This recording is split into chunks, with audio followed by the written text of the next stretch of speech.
Mag-aana muna kami mapagkakainan ni Mrs. habang naglalaro yung mga bata dun sa may playground, dun sa may Little People. So ito nakita namin tong Chowking.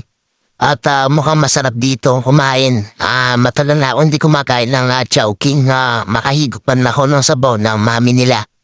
So ito, pila na si Mrs. ko. Bibigyan ko na lang siya ng pambili para ako maghanap ng maupan namin. Yan.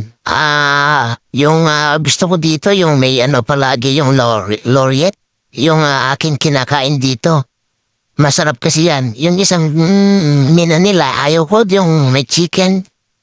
Ayaw ko na yung lasa niya at nakakasawa. So, ito yung pera, bibigay ko na sa kanya. So, tignan mo ang dami ng tao ngayon dahil malapit ng Pasko. So, meron kami isang oras para kumain. At maghanap muna ako ng pagkapupwestuhan namin. Kasi halos puno na dito sa loob. So itong Chowking naman ito ay mahaba naman to hanggang sa may looban. So hanap muna ako ng mapapagpwestuhan. Yun, sobrang gutom namin. Naubos na kami kaagad. Nakalimutan ko na i-video yung aming order. Sarap po. Pa-soft drinks na lang kahit na may sugar ako. Coke Zero pero may sugar pa rin yan. Okay, sarap na. Yummy.